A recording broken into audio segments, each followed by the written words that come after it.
Tuhan ini aku utuslah, jadikanku alat bagimu, melakukan apapun perintahmu. Shalom, salam jumpa dengan saya, sahabat Kabar Baik Indonesia. Pada perjumpaan kita kali ini, saya bersyukur bahwa saya bisa menyampaikan sesuatu yang sangat sederhana, yang bisa kita lihat, yang bisa kita baca dari sebuah kisah yang terdapat dalam Injil Matius pasal 21 ayat 12 sampai dengan ayat 17. Di sana diceritakan Tuhan Yesus memasuki Bait Allah, dan di sana dia melihat tentang orang-orang yang berdagang, meja penukaran uang, dan itu membuat Tuhan Yesus marah. Seringkali kita melihat kemarahan Tuhan itu hanya sepintas yang ditujukan kepada orang-orang itu. Fakta Alkitab sebagai satu-satunya sumber informasi tentang Tuhan memberitahu kepada kita bahwa salah satu karakter Tuhan ialah bisa marah. Jadi Tuhan juga memiliki sifat marah. Kemarahan Tuhan bukan hanya nampak ketika Tuhan Yesus menyucikan Bait Allah, tetapi dalam banyak kisah dalam Perjanjian Lama juga Tuhan diceritakan marah. Bahkan Alkitab memakai bahasa murka. Sahabat Kabar Baik Indonesia yang kekasih, sangat disayangkan kebanyakan jemaat Kristen lebih memikirkan tentang kebaikan Tuhan. Itu tidak salah. Seringkali orang Kristen mendominasi pikirannya tentang kemurahan Tuhan atau hal-hal yang baik tentang Tuhan, jika dibandingkan dengan salah satu karakter Tuhan, yaitu Tuhan bisa marah. Tuhan itu bisa marah, tetapi bukan pemarah. Marah adalah sebuah reaksi yang bermuatan perasaan tidak senang terhadap sesuatu yang terjadi. Jika Tuhan mengasihi kita, itu bukan berarti Dia tidak bisa marah sama kita. Justru karena Tuhan mengasihi kita, sehingga ketika kita melakukan hal-hal yang tidak benar di matanya, Dia akan marah. Hal itu bisa kita lihat dalam Ibrani pasal 12 ayat yang ke-6. Dia akan menyesah kepada mereka yang dikasihinya. Sebagai jemaat Tuhan, seharusnya kita memahami tentang mengapa Tuhan marah. Kita bisa membuat pertanyaan kecil dalam hidup kita. Ada alasan mengapa Tuhan marah.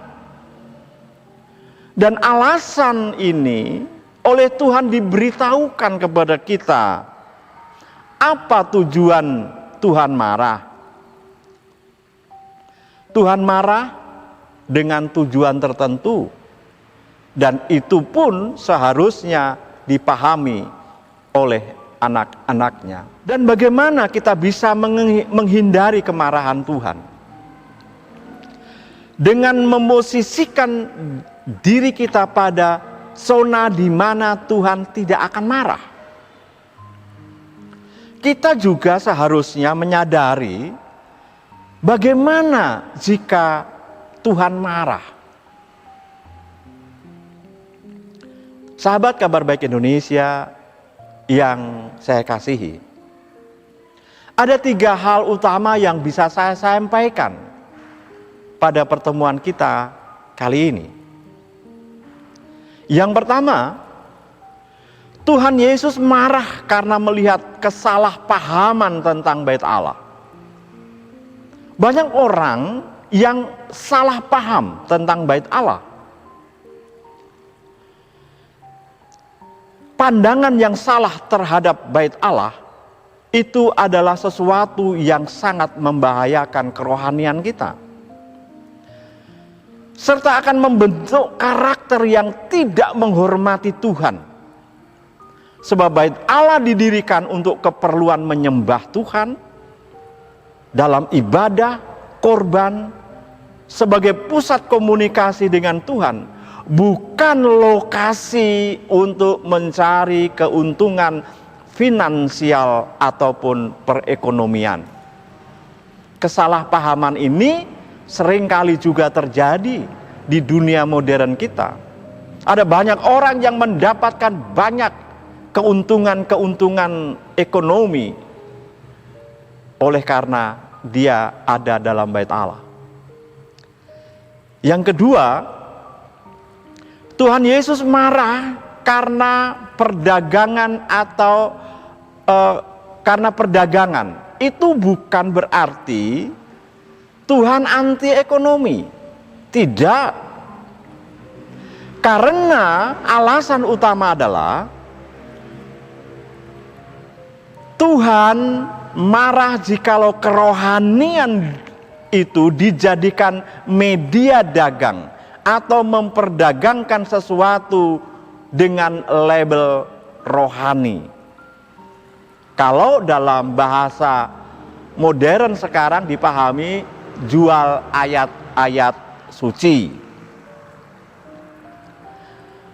Sahabat Kabar Baik Indonesia yang diberkati Tuhan,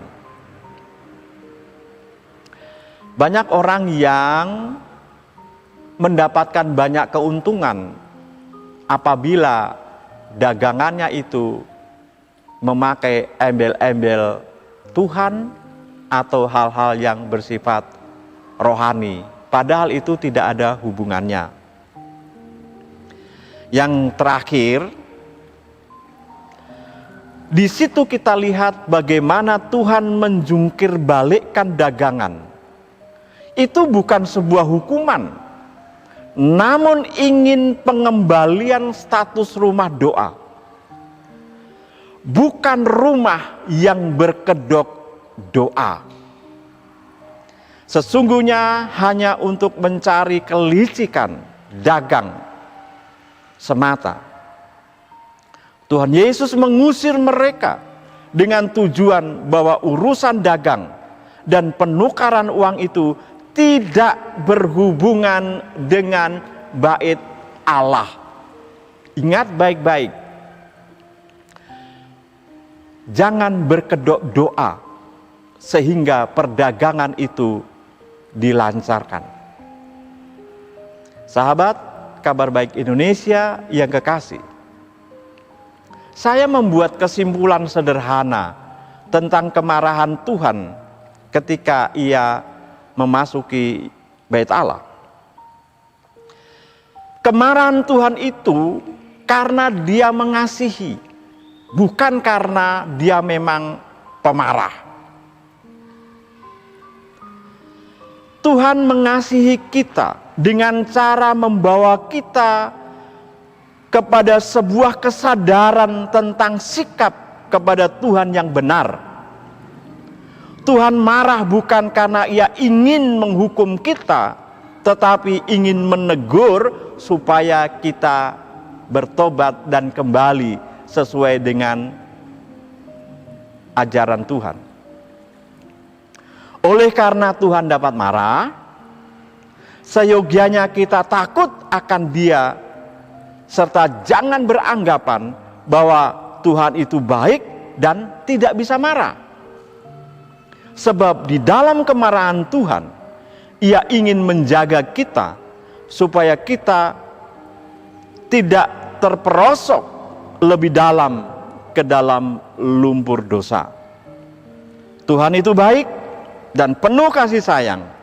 Kemarahan itu keluar dari kebaikan dan dari kasih sayang Tuhan, bukan keluar dari kebencian, dan tidak mengurangi kesetiaan kita, tidak mengurangi kesetiaan Tuhan kepada kita.